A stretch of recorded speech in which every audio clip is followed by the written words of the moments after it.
Welcome to A Christian Business Podcast. I'm your host, Aaron, with Redeemed Roofing and Exteriors. We are here today, have the pleasure of two guests today.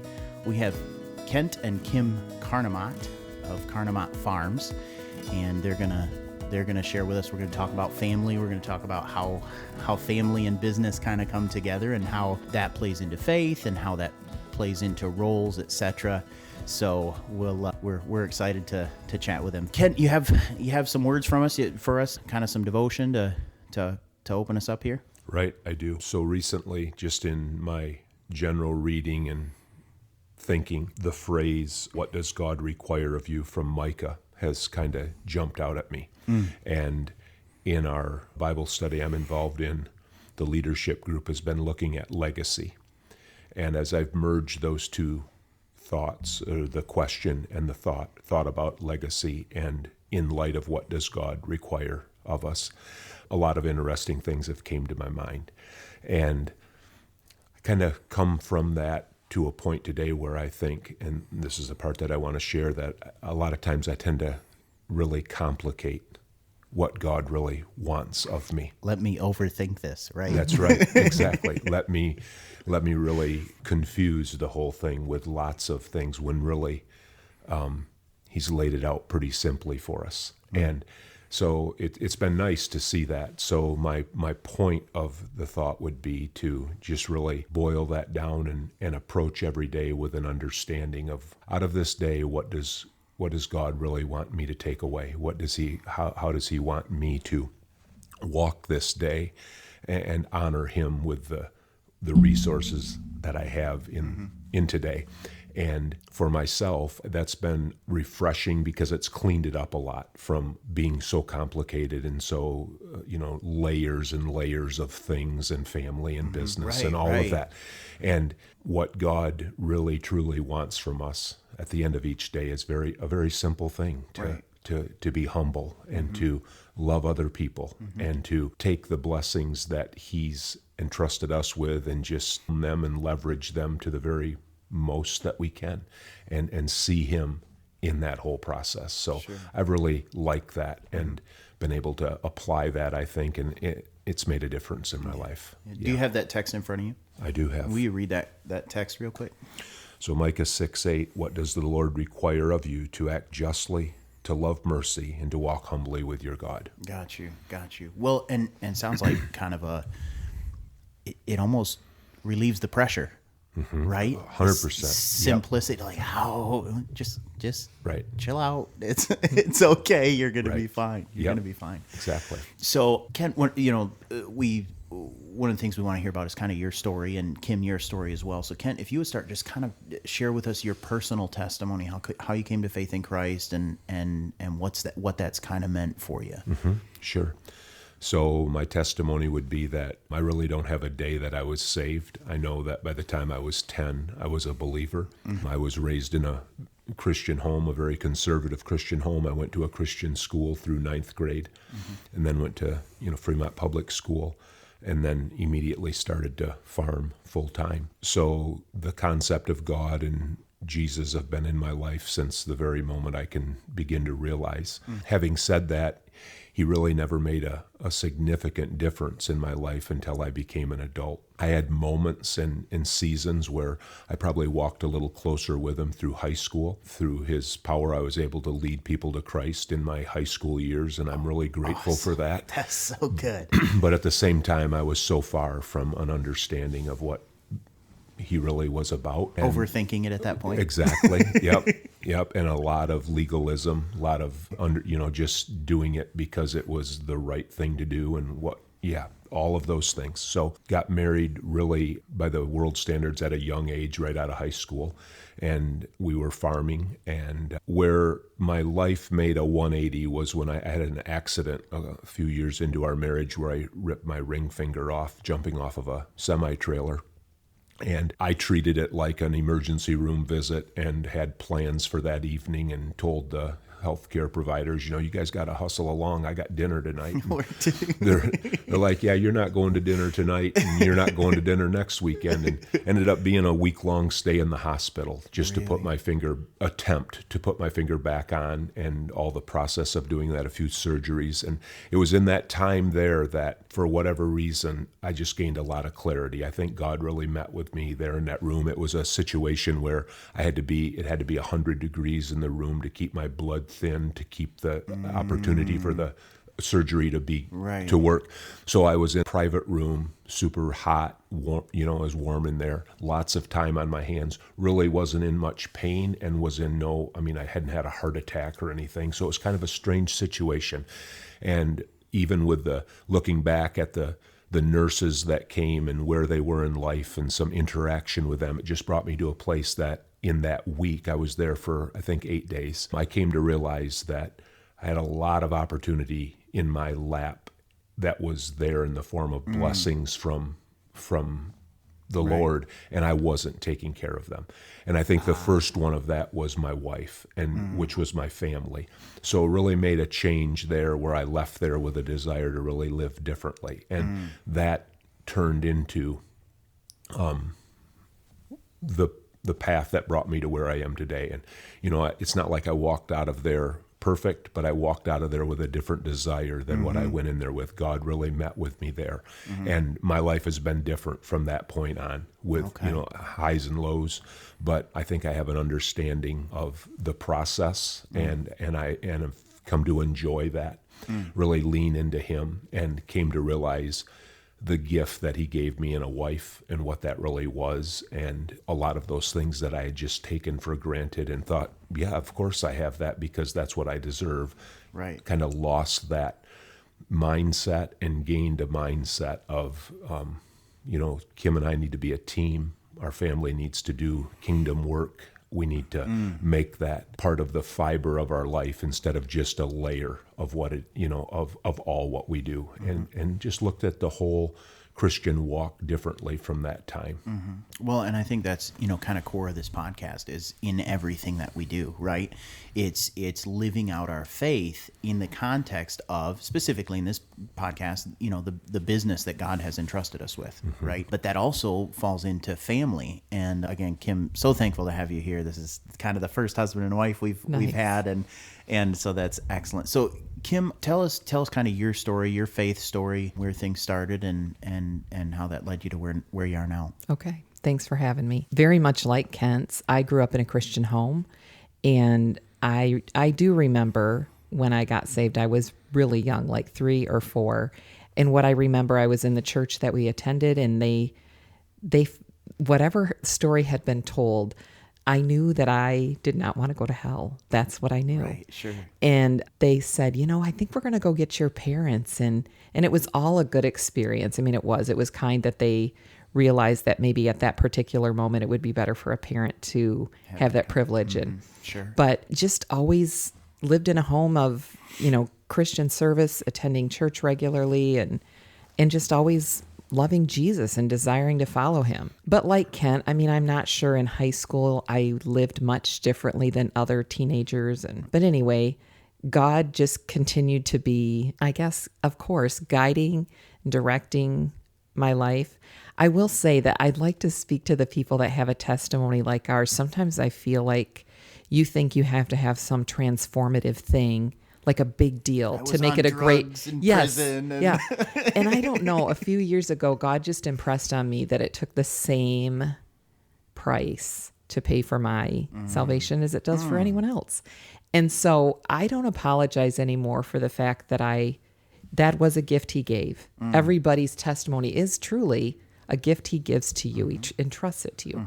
So I didn't have any big life-changing moment. We did get married young, and that was great. I think we had a lot of struggles in the beginning, and just expectations were different for each of us, and that's probably what Kent was talking about. But either way, it's just been, as I look over my life, God is so faithful, and I feel like He's always inviting me to trust Him more. And so right now that is a strong theme for me. As I feel like I look back and I think about some of the experiences we've had, and I'm like, oh my goodness, we trusted and we followed. And I don't know, sometimes I feel slightly discouraged because I think I have that down.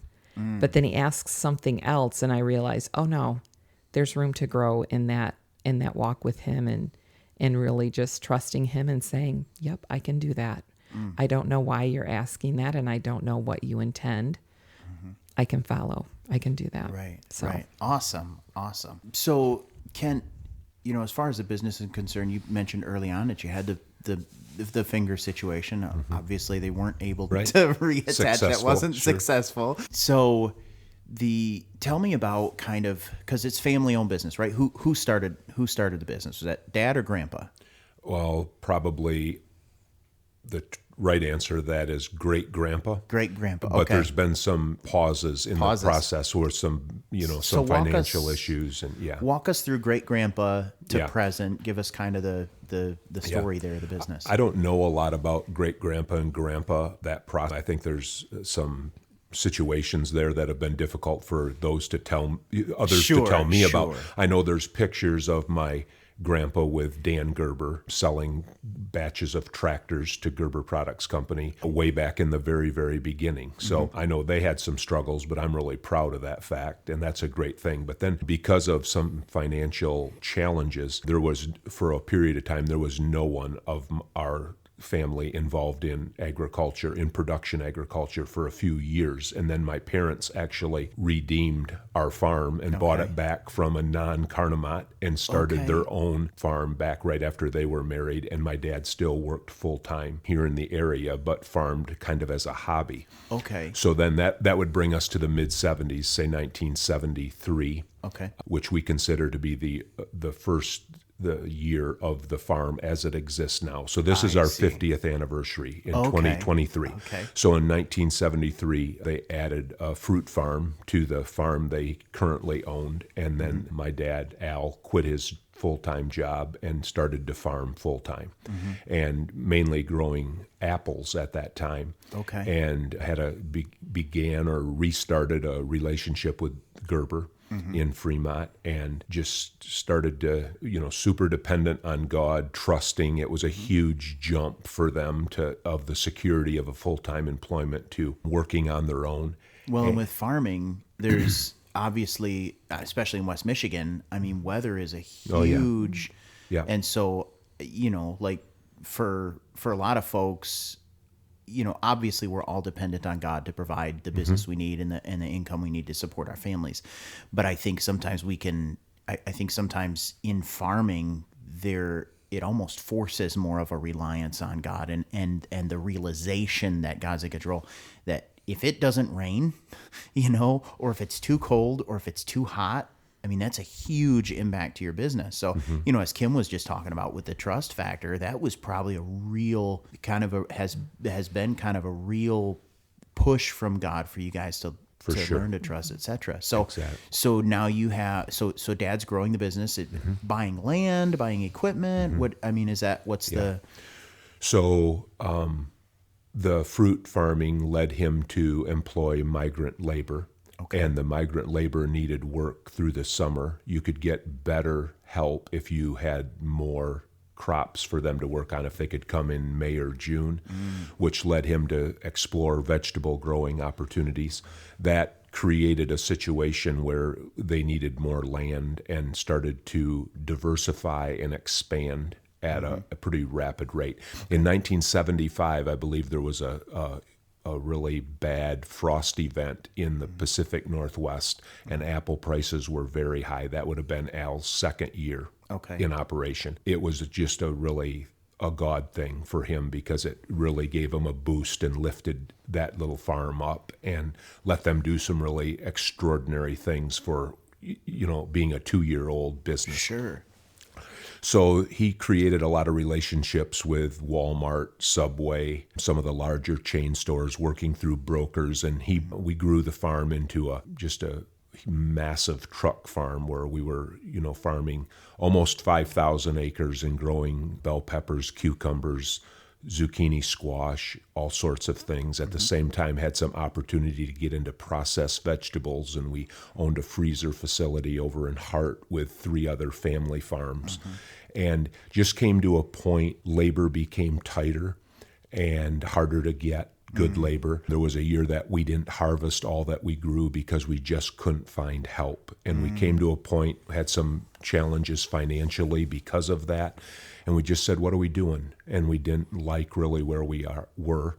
We made a conscious decision to exit fruit and go into hog finishing business and to get out of our relationship with the chain stores and really go to crops that we had a contract for in the winter and get away from, because all of those crops that we grew for Walmart, Subway were all the prices changed every day. It was a supply and demand. Okay. So we moved more into potatoes and other contracts with Nestle that would assure us a margin, or as long as we could produce a crop, there was a margin at the end, and we went away from the open market.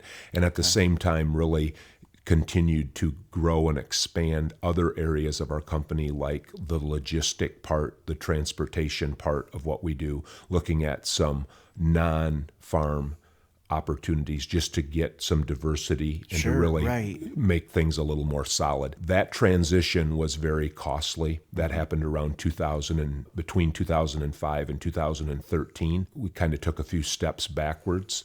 And since then... When did you enter the picture? So I graduated from high school in 85. Okay. And just came, upon graduate, right to work. I had thought about going to Michigan State for a while, but things at the farm were really good at that time. It was growing. They needed me there. I had met, Kim and I were dating, and continuing my education wasn't something that I thought would be the right thing to do. So I just went right. So 1985 was the first year that I was there. And when did you get married? In 1986. That's right. Yeah, we have the confirmation from Kim. Right. 1986. So I graduated in 85. Kim graduated in 86, and then we got married in November of the year November she of 86. graduated. Yeah. So you had kind of just started in with the family, and you probably worked through high school on the farm in some capacity. Yep. But so did you kind of move into like that managerial type role right after? Okay. Great question. My dad is very unique in the fact that I watch a lot of farms where the dad refuses to let go. And he just hangs on, and dad owns everything and controls everything. And he's 85 years old. And the boys, who are 50, are basically, hired men. Still reporting to daddy. Exactly. Yeah. So my dad, I didn't even realize this at the time, but my dad made a practice of always telling Tom and I, Tom is my brother, and he's my partner now, the way that we own the farm together. Dad always told us repeatedly, you guys are so much better at this than I ever was. He just kept telling, sometimes once a week. And I'm not even sure that was true. But he told us it so often that we believed it. And then we came to a day, we had a lot of investment in different real estate, and God had kind of opened some opportunity there. And he came and he said, I think I'm going to go get my real estate license. We were paying a real estate broker quite a bit to handle and buy and sell our property. So he went and got his license. And then a year later, I got my license, and in the winter, we kind of worked more in real estate than farming, and it was kind of fun. Okay. But then Al came and told Tom and I, he said, I'm going to go full-time into real estate, and you guys are going to run the farm. And he left the farm. He just drove away and built a real estate company in Fremont, merged a couple of franchises, was very successful in what he did in the real estate part here in town. We'll have to get Al on the show at some point. Yeah. Oh, he's got a fantastic story for sure. That's awesome. Yep. So Dad's gone, and Tom and I are there, and that was about when? What would you say that was, Kim? Help me with that. Ish. 90s. I think in the 90s. Yeah, mid 90s, I would say. Yep. Okay. And so Tom and I learned a lot, and we've made a lot of mistakes, more mistakes than good decisions, but I love mistakes and failure. I try and, raise my kids and the team members we have there at the farm with us now to understand that we learn a lot more from our failures and our mistakes, and they are the best opportunities. Teachers, right? Yep. So it's been really good. As far as, you really, sounds like Dad really instilled kind of a real encouragement for you and your brother. Do you see that as highly influential to you, or is it kind of like, that was nice? Do you see that as, saying that, but obviously if he's saying that, do you think that Dad really kind of played that out as well and lived that out as far as his feeling about you and your brother and your abilities? I believe that's true, Aaron. I think maybe his best asset is his ability to encourage people and to bring a confidence to a situation and just enable people to do that. Did you find yourself in positions going, Dad, I don't think I can do this, and he was right there with you, or? I think my lack of humility kept me from ever coming to that spot. Yeah. Okay. Yeah. If he thought I could do it, then I really you could knew do it. that, I don't need it. Yeah. Yeah, right. Okay. And Tom and I have a unique fit, and we're very much alike in some ways, but we are so different, and the difference really avoided a lot of conflict because we just stay out of each other's way, and we really do fit together pretty well, even though if I say it's black, he thinks it's white. That is how different we are. But it was good to get along that way, and I think Al saw that. But at the same time, with that encouragement and that ability he had of just enabling and empowering people, he had a great, personally, it was very easy for him to get along with anyone. Right. And he thought that we all ought to be able to get along with anyone. So his way of dealing with conflict was to pretend that it wasn't even there. And that presented some huge challenges. And Got you. he just walked away thinking, oh, happy day. It's gonna be fine. Everything's good. It's great there. You and Tom are standing there about ready to strangle each other. Right, exactly. So just very few tools in conflict resolution. Okay. And it is what it is, and we've learned from that, and we have some scars from that, and I think Al would agree with that. He would see it the very same way, but that is who he was. Right. Yeah. Kim, so you come into this process in the 80s, and here's this big family business, right? And it's a family business that's farming, and you had mentioned trust. So talk to me about when you enter the picture and you see what's going on, what was your initial, did you find yourself really struggling at that point, or did you see it as established and that was comfortable? Talk to me about that when you came into the picture. Yeah, I grew up in a family. My dad was a Michigan State police officer. So I grew up with a dad that worked 40 hours a week. It was very consistent. If he did work more, he got paid a lot more. So it was just right. a very different, that way of life was so different than how I was raised. I remember early on in coming in feeling not equipped for the assignment, feeling like Kent really should have chosen a farm girl. There were plenty. Got you were not a farm girl. There were plenty of farm girls in this community that would have looked his way. So I was just, I remember feeling that way, man, I don't get this. And it's just a massive amount of hours. It's a different world. It is a different world. And so I think that was hard on, again, expectations. What I had grown up with and I thought was normal, this was very different. And so I will say that took some time for both of us. I think Kent grew up in another, in that other world where they all worked together constantly. They would get home from school and go right to work. And sometimes if it was in the early part of the fall, they might be packing things until 11 at night. Right. And I was like, what? What is going on? Exactly. But you weren't exactly on patrol with Dad, right? No. So it's it just was different. So I did have an appreciation for what they had. And when I came on, they were successful. As Kent shared some of the early years of their farm life, just how things were so lean. But when I joined the family, I just felt very secure. That was never, I never felt where's all of that was past for them. Okay. So from that standpoint, it's always been stable. And I know that for young married people, that can be a hard area to cover. We just never had that. Did you participate? When did you step into the picture Kent on my questionnaire I sent out said that you were involved in the business in some ways. So where did you enter the picture, and what were your roles business wise? That's a good question. When we got married, I was working for a local lawyer in town, and I just kept working there. And I think from Kent's perspective, and again, his parents are both very hardworking. He had watched perhaps he saw some of the downside of working together as a married couple. And so he really directed us in a way of, we're not going to do that. Okay. So there wasn't really an invitation to come there and work. And so I just continued to work in town.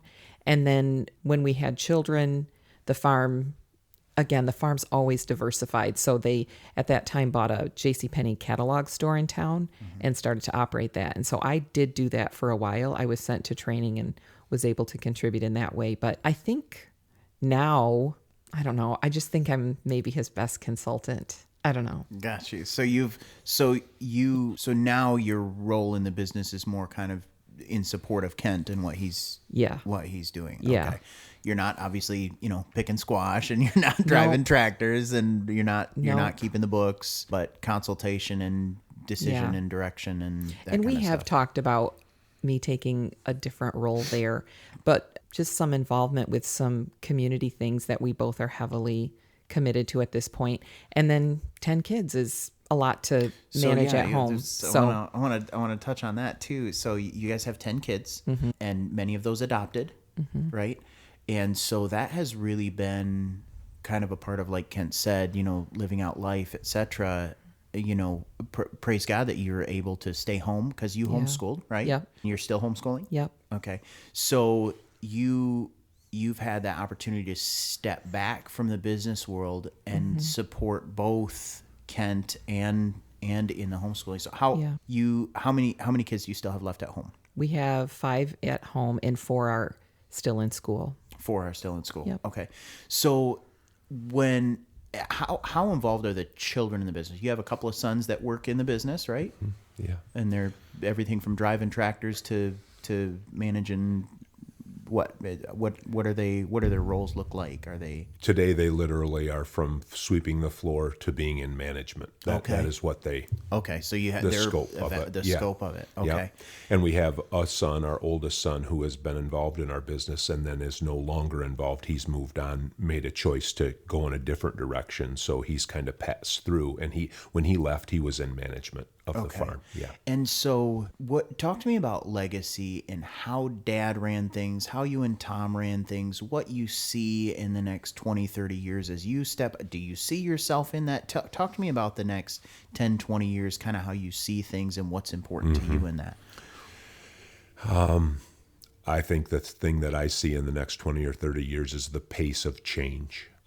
I'm trying to get everybody to understand how fast things change. 3 years is going to be, the next 3 years will be like the last 30 years as far as change is concerned.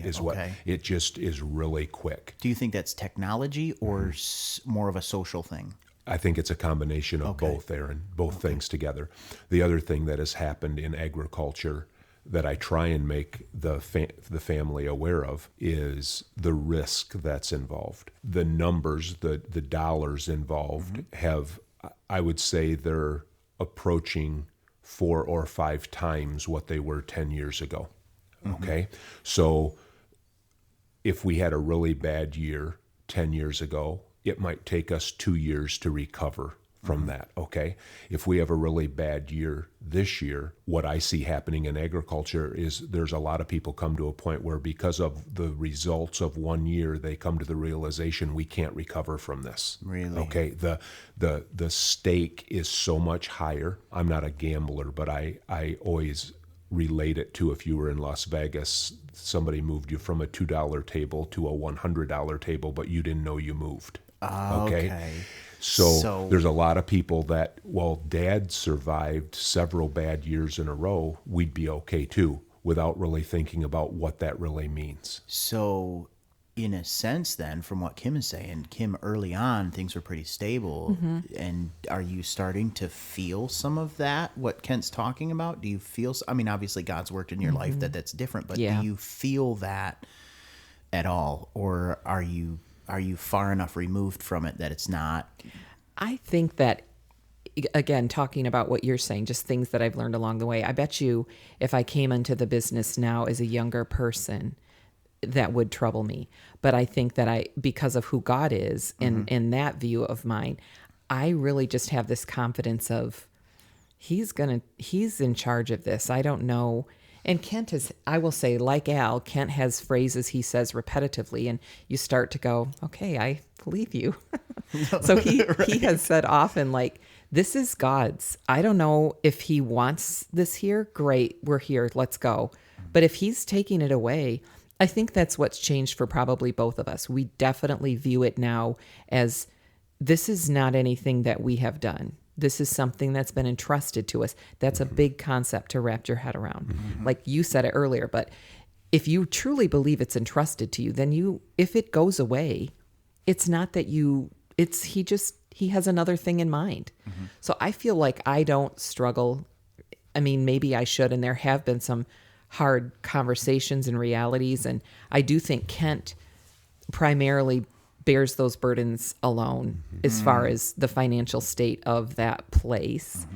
But sometimes he does share, but yet I think I remain stable because he has said that so often, like, I don't know what God has. We just go to work tomorrow and try to ask him. And go, again, like what the verse that he referenced earlier, just walk humbly before him and say, I guess never saying this farm and this family business will be here in 100 years. I mean, we don't know. Right. But I guess for today, if we will be, right? True. But we work toward that goal until God says, no, that's not your goal anymore.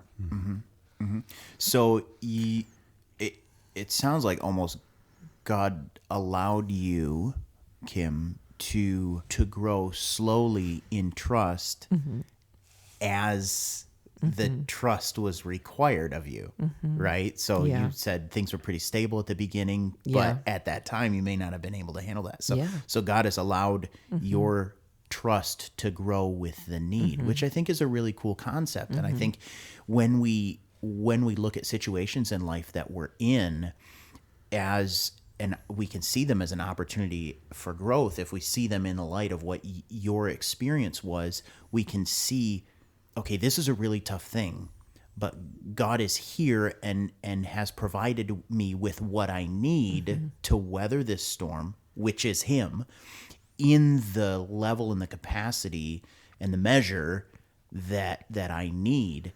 And so, but to take advantage of that and recognize that, so when the bigger storm comes, I have that same system of reliance on him, but he hasn't dropped on you more than he will support you in.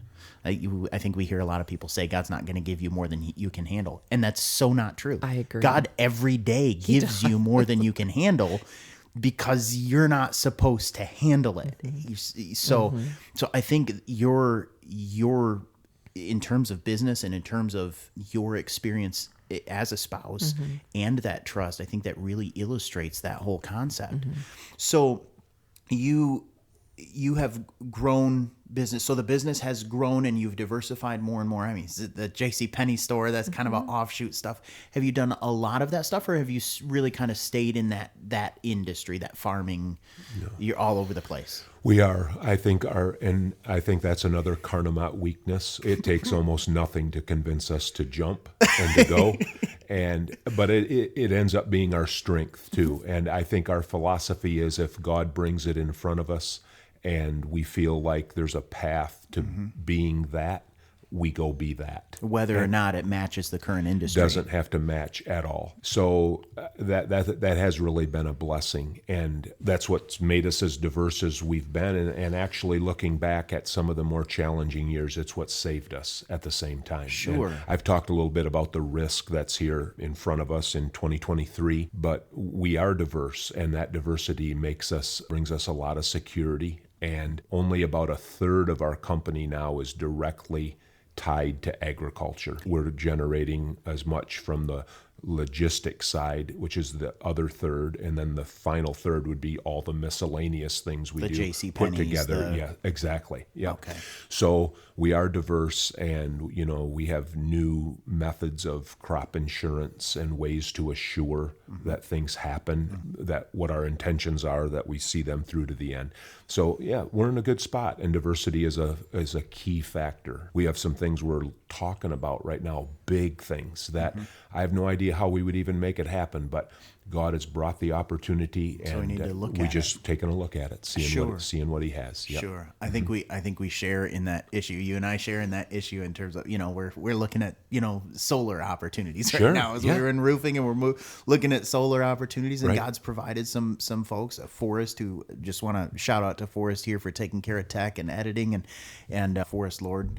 And so, some of these other kind of side venues, do you find that you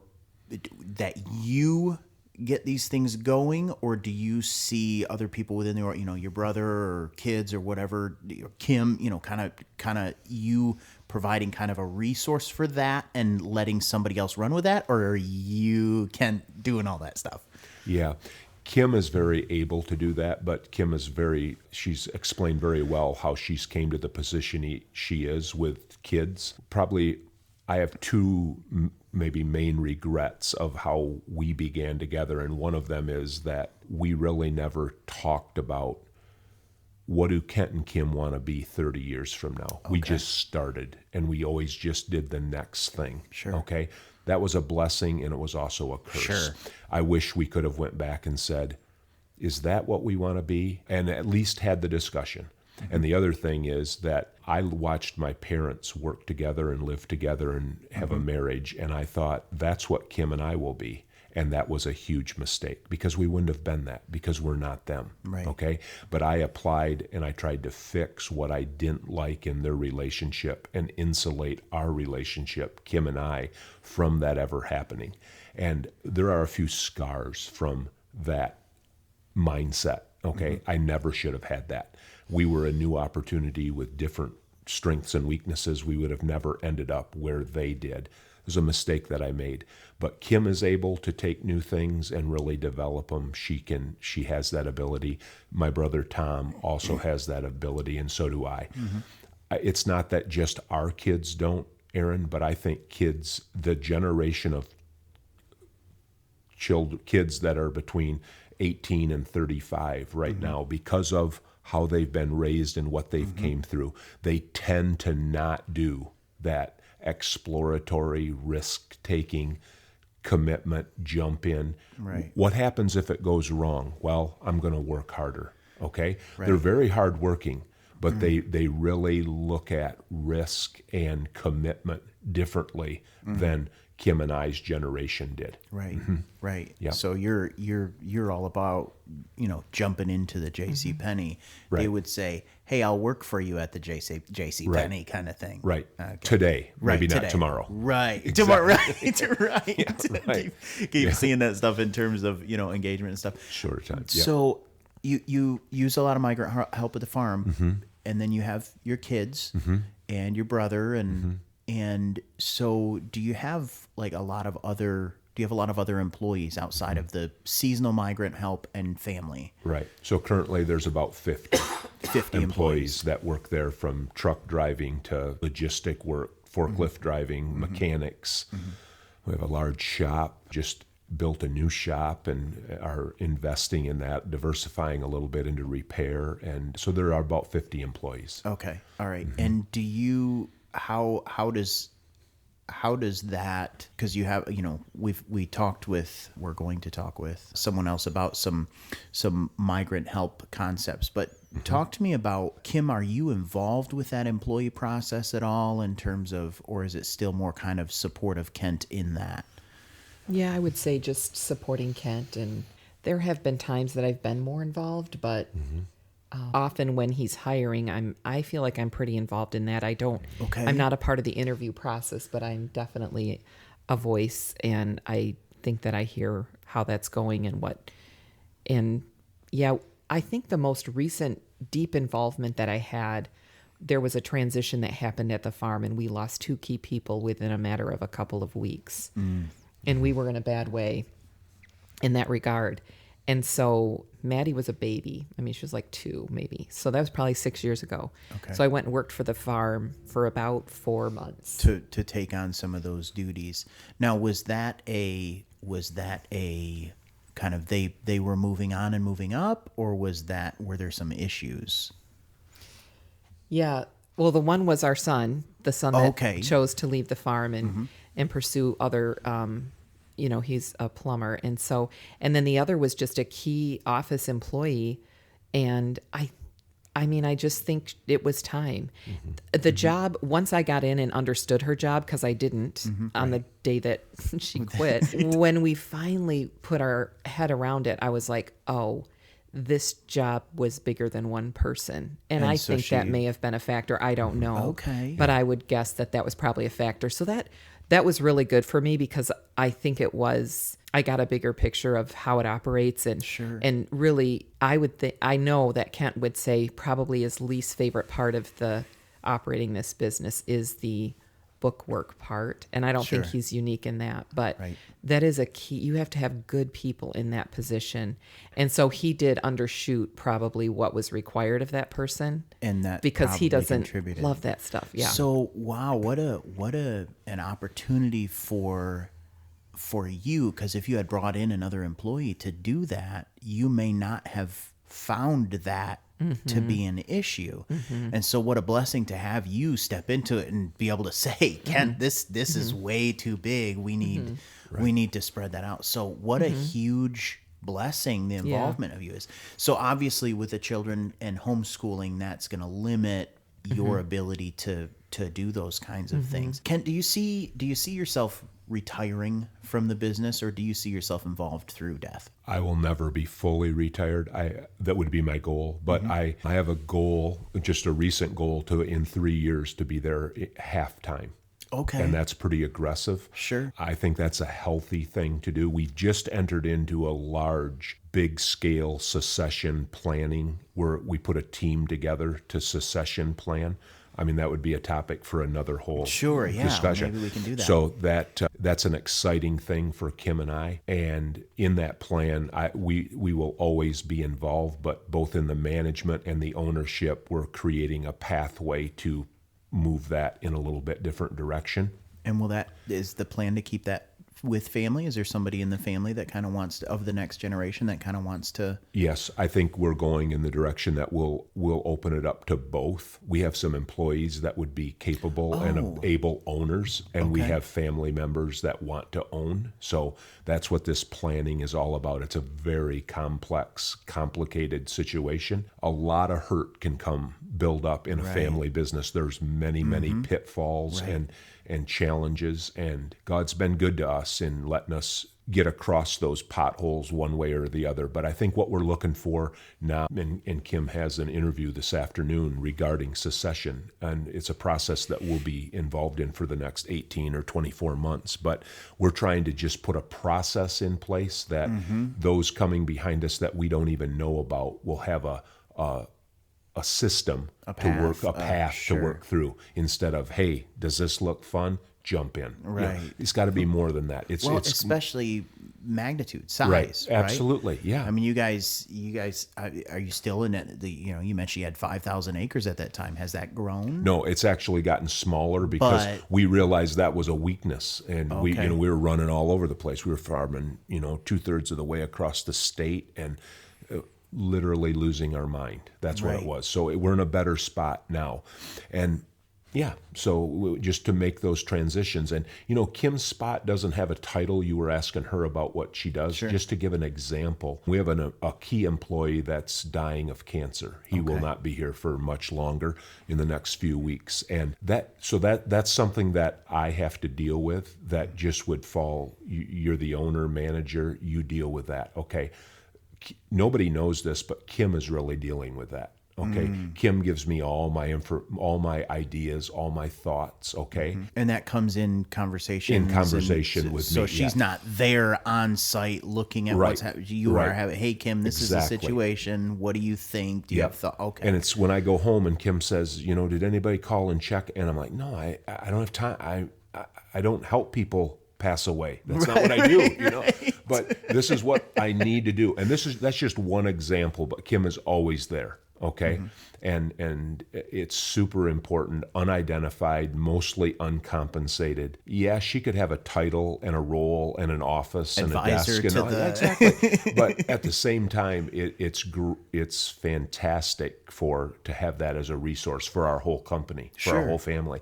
And the other thing is everybody has ways that they restore themselves so they're able to go home at 6, 7, 8 o'clock and come back at 5, 6, 7, 8 o'clock in the morning and be new and whole again. Kim's part of that process. And to have somebody that's not there every day rubbing elbows with all the junk and has a perspective when I get home that I can run stuff by, that is what I find most valuable. And Kim and I have really blended a large family and a big business, and our partners have been gracious enough to let us do that. Having a big family isn't a passion of everyone at Karnemaat Farms. It's our passion. Right. And like I said, we never talked about that. Kim and I never, at 18 and 19, never sat down and said, what's 55 going to look like and how are we going to feel? I wish we had did that. But at the same time, for not having a college education and having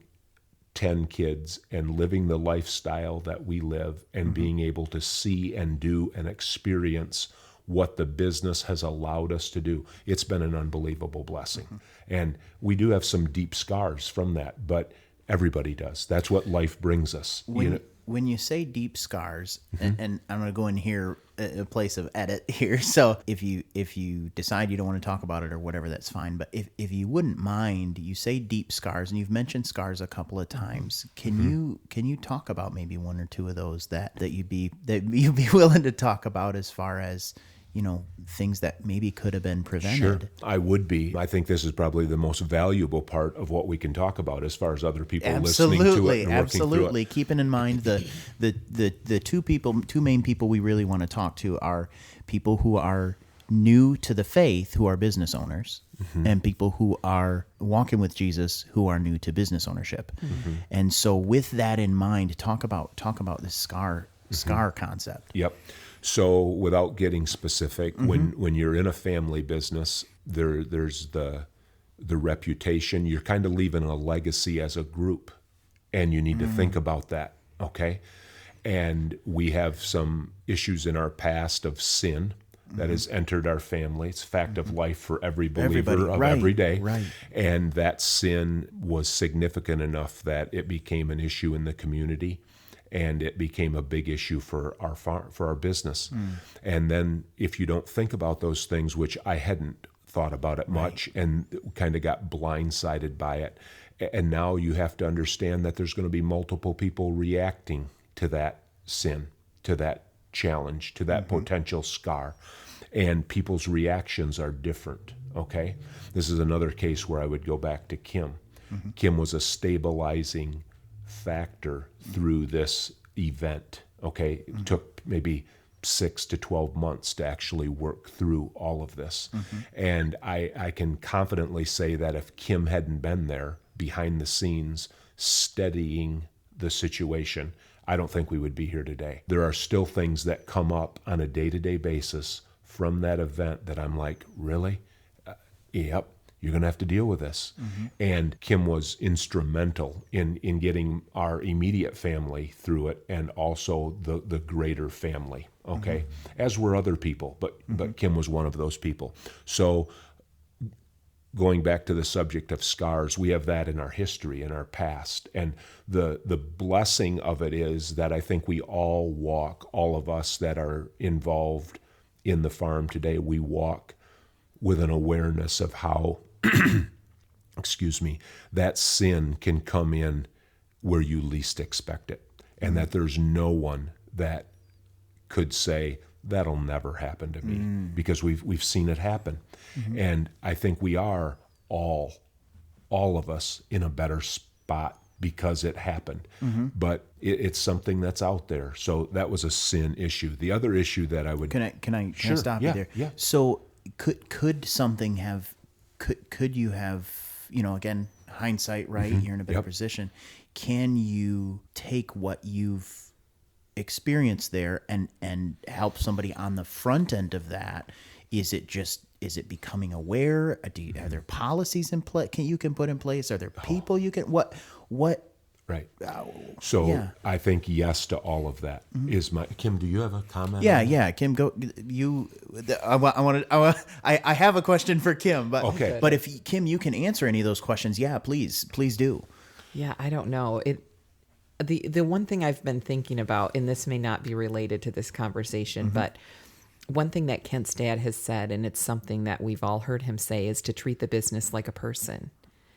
And I don't know that fits here, but I'll try to make it fit in the way that it must have come to my mind. So yeah, that event was difficult for all of us, but it was difficult on the farm. And I think when you try to, if I was just coming into business, I think that's a really good thought to keep in mind. It's easy to try to take from the business and get your needs met. And then sometimes the business suffers to a degree that it cannot recover. So I do think the thought of treating the business like a person, and I don't know, maybe that's part of the prevention piece as well to some of these things, is realizing that, again, you have a whole family that relies on you as you walk through this life, and sin impacts them when you have chosen poorly.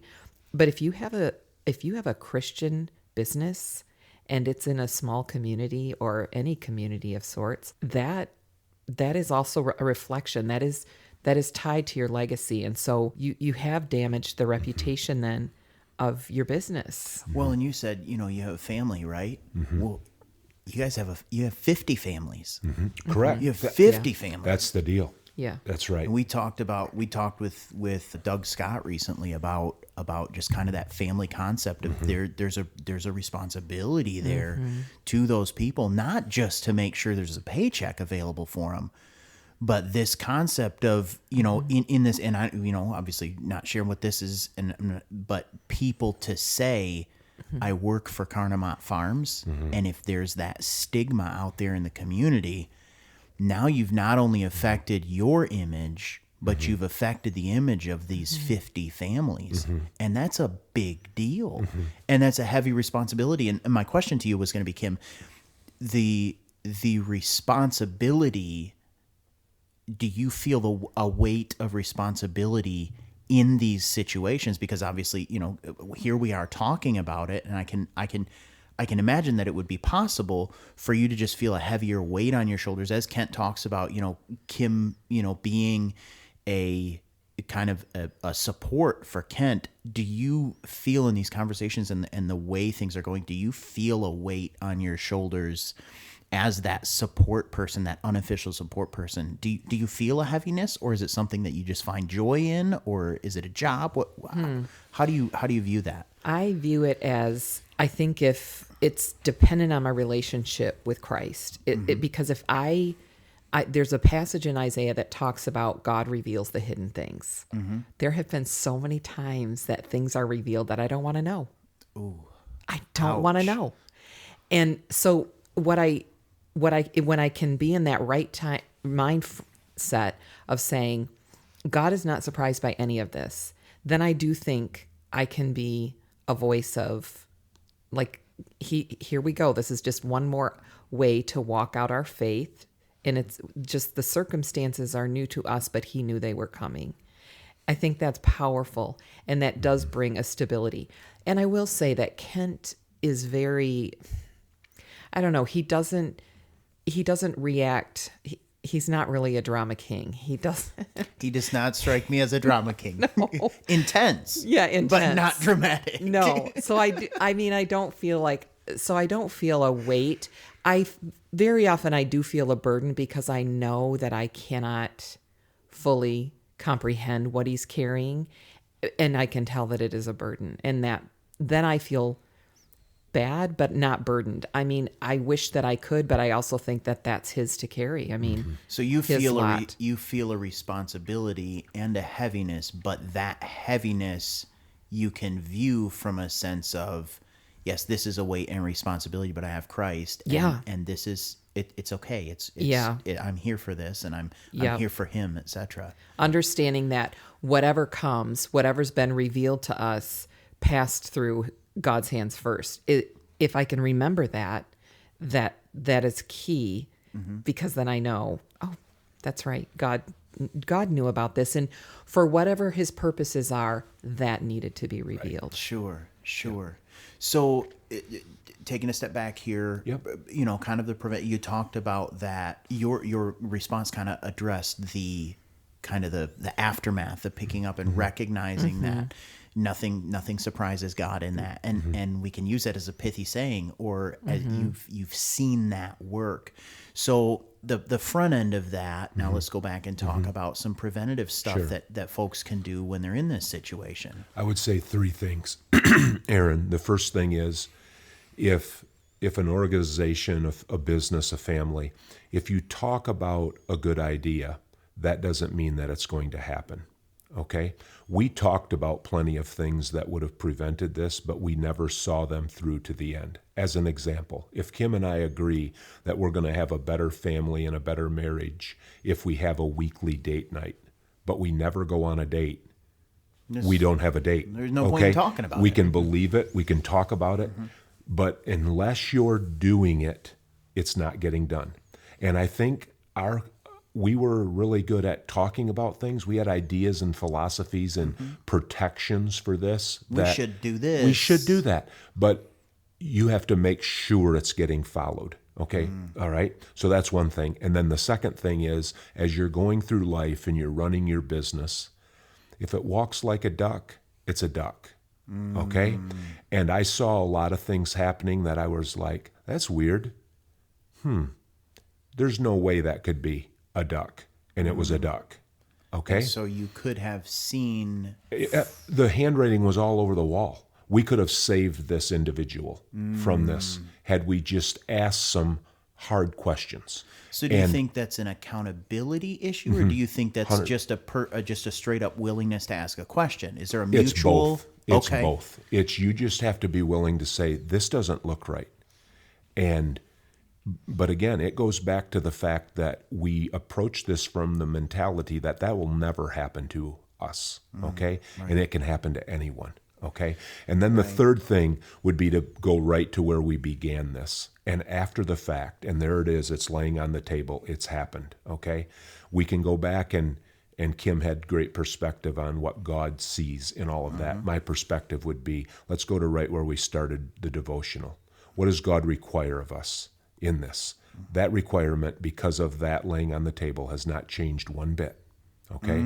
It's God still only wants the very same thing from Kent that he wanted. Because although I know that for the first time right now, God doesn't. He knew it a long time ago. Okay? And he still only requires that I walk humbly with him, love mercy. And those are things that I can apply to everything that I'm going to address this with, okay? And that it all of a sudden becomes uncomplicated, because when that's thrown out there in the middle of a family and a big business, it immediately gets very complicated, okay? It's not that complicated, okay? To you and me, it is, okay? Right. We're shocked, we're embarrassed, you could fill in the Damage blank. control, Exactly. all of that. Right. It's very simple, okay? And I wish and quite honestly, when I say Kim was a stabilizing factor through that is how Kim saw it. It didn't get complicated for Kim, okay? Right. She still loved the people. Right. She still loved the situation. And when others were not able to see it that way, she was able to look at it that way, and she brought that perspective. So I just really appreciate that. And, those three things of just making sure principles are adhered to, that's the first thing. Do what your ideas are. That's right, exactly. And follow trust your instincts. If you observe something, follow through on that. Don't just ignore that or expect it not to be, and then just get a perspective of what this really is. That Do justly, love mercy, walk humbly exactly, with God. and leave it at that. And that doesn't change how you should operate. Yeah. I want to back up just a little bit. Do you think that had you asked a question at that kind of calling a duck, and you had seen some stuff, do you think that had you asked a question that there was the relational equity, if you will, that you had invested in that person? Do you think that that question would have been received? Do you think that could have helped, or do you think that maybe some building of accountability together in relationship is necessary beyond that? Okay, so if I had exercised the accountability, it would have prevented one of two things would have happened. It would have either stopped it and prevented it progressing. And if it wasn't, if that accountability wasn't received well, I would have known beyond a shadow of a doubt that I have a bad situation on my hands. And then I could have made it a lot. I mean, this is biblical, okay? Sure, right, You go to a brother, right. You say, "Hey, what's going on here?" And his reaction is not biblical. Right. You know, you've got more you issues. got the next step, exactly. right. So, and either way, we get it cut off at the root. Right. That's how that would have worked. And I think in this case, I think it would have been the first one. I think it would have worked. I think it would have been. There'd have I been got humility. you. There would have Yep, been exactly. You're right, That's what I thank think you. would have happened. And do you think that there were things that you have done through life in relationship with that person that would encourage that response? Most definitely. So what, I mean, is that just building relationship? What does that look like? Yes, for sure. I mean, does we it- had that rapport because of the interaction of a lifetime of doing life together. Okay, got you. There was just and I think that's what's so hurtful looking back, that Okay. it was all right there. I mean, Right. it wasn't that, we had to reach out to somebody that we didn't know or we didn't have, Right. but this came right out of the fiber of our family. Right. And yeah, it all the pieces were there. We just didn't make sure it could happen. And again, for myself, I was too proud. I mean, that's not happening to me. Well, hello. Right. Right. So relationally, you need to be in a position with any business partner, family or not. You need to be in a position where you can deal with these things, because when you yoke with somebody else, right? I mean, you talk about two oxen pulling Yep. I mean, being in business together with somebody, that's as big of a yoke, Yep. as a marriage. And so to not have a relationship that's accountable, I think, to go back to your walk humbly with God, I think there's a humility that says to another person, you have to communicate that, look, you can call me out on anything. And I'm willing to call you out on anything. I just had a conversation with a friend last week. He had an issue with his church, and he did not handle it well. He was right, in my opinion, with his thought process and his frustration, but the way he handled it was not. But we've built a relationship in such a way that I could say to him, dude, I agree with you, but you handled it wrong. And had we not had a relationship, it would have been that, I don't care what you say, you're, stop trying to impose your whatever on me. No, but because we had built that relationship. And I think that's really key with family or without family. Because sometimes I think in family, like if I were to call my brother out for something, I don't know that I have over the years built an accountable relationship with him. I love my brother. My brother loves me. We can get together and have a good time. We talk about stuff together. We swap stories, Christmas, whatever the case may be. But I don't think that we have a relationship that would lend itself to mutual accountability.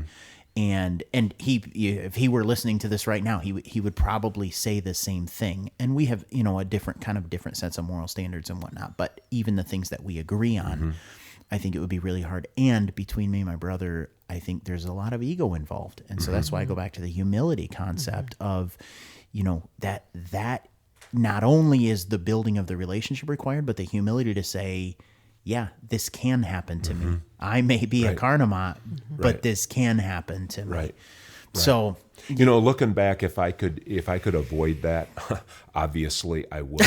But on the other hand, even our 10 kids and our family, we're a lot better off. We're a lot stronger because it did. Our company is stronger than if it had not happened. So God can use the very dirtiest for our good and our blessing, and that is his intention and his desire. So I'm just grateful for that. He's an unbelievable God, and he's good in even the bad spots, the difficult spots. Absolutely. Yep.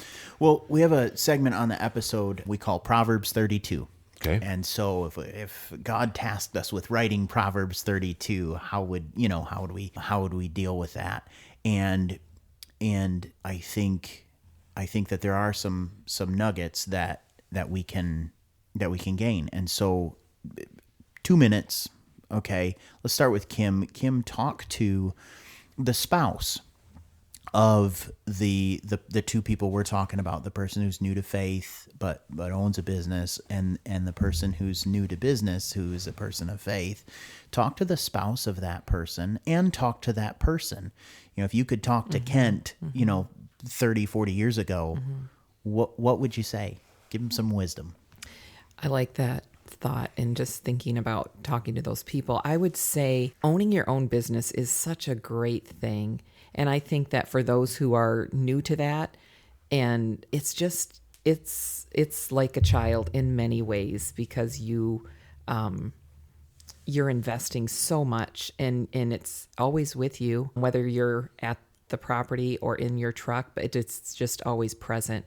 And I think if I were to speak to the spouse, I think I would say, try to remain, especially if you're a Christian, try to remain entrusted to the one who judges justly. And that's from, I think it's 1 or 2 Peter. That is key. I just think that would have helped me a lot. I think I'm learning that still, but that when I can grasp that helps me a lot.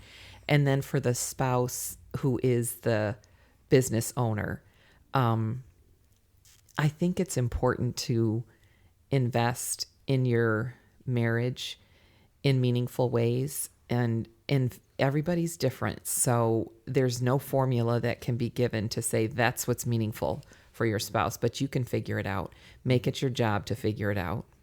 And it doesn't have to be big things, but it just has to be something, because the spouse that's like not in the business, you're watching that person invest a whole lot of themselves in trying to make this business successful. And that part of it is for you because it's your livelihood. But I think being intentional to that actual person that God's given to you, and realizing they're in it too, whether they're actively in it or just in a supporting role.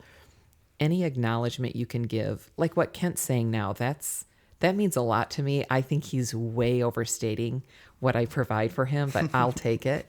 And so, way to go on the brownie points there. Yeah, Kent. really good job. But I mean, it doesn't have to be flowers. It doesn't have to. I'm not even going to say all the things it could be. I just think if that person knows that you're intentionally investing in your relationship too, it goes a long way to long hours and the other things that starting and running a family business involve. Right. Well, Kent, Proverbs 32, verse 2. My advice would be to begin with the end in mind. Okay? The years rush by, and when you're starting, tomorrow is the most important day. And from my point today, 40 years from now was the most important day, and I never even thought of that day. So think about having the end in mind. And then also in life and in business, always recognize and appreciate the difference between the temporal and the eternal. And that will change all of your mindsets. And it's so easy to turn temporal things and place eternal value on them. And I wish someone had told me that. I find myself even today at 56 years old, grabbing something out of today and going with it and getting a few steps down the path and coming to the realization this is a temporal thing and it's almost like cool water running over me. And I'm just like, it's just not that important. Right. It just, not that it's not important. It's not that important because it's not eternal. And as Kim and I have teamed together, I always, people ask me about her and she says, doesn't deserve that compliment or I have it misstated. But I will tell you, our kids are eternal. Okay? So when I leave in the morning, she keeps the most important thing and I go and monkey around in the least important thing. Okay. So this is what it is. Right. And we're going to, whatever Karnemaat Farms is on whatever day, anybody who's ever put their hand to that plow will leave it behind. That's all there is to it. Right. It will. There's nothing I can do to change that. Okay. On the family side of that, and the great thing is, even my parents, the originate, they understand this. They get it. The kids can come with us. Okay. Right. And all that they create, the kids that come after them.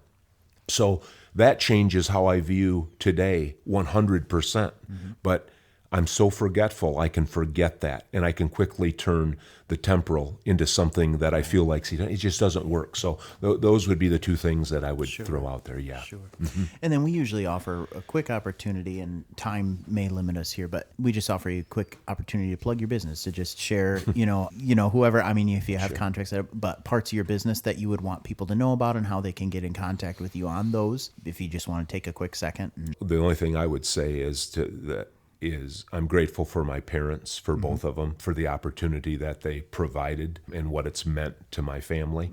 And then we've had literally hundreds of team members that have worked with us there at the farm. I hate the idea of an employee. I like a team member a lot better. Right. They have been spectacular. Just from the floor sweepers to currently we have a part-time CFO, kind of a big deal. And he's super good. And I tell him every Wednesday when I meet with him, you're a blessing. And that team is unreal, a God-given blessing from the very beginning till today. So I'm grateful for them. And, and then we have a very few select customers and they know who they are. We couldn't be where we are without them. So that would be, Excellent. And then do you offer any services to the public where they would reach out to you to greenhouse or whatever else you want to make a plug for? What do you think, Kim? That's all right. You don't have to. So we can talk about that later, and if there's something we can throw on the website, we can do that. So I do appreciate you guys being here. I know you're crunched for time, so I do appreciate you sharing your time. You're both very busy people, and I think this is going to be a blessing to a lot of people, and probably we'll have you back on the show at some point in some capacity. Aaron. So thank you very much. Well, great. Thank you very much. We look forward to posting this. So thanks for listening to a Christian Business Podcast, and be blessed.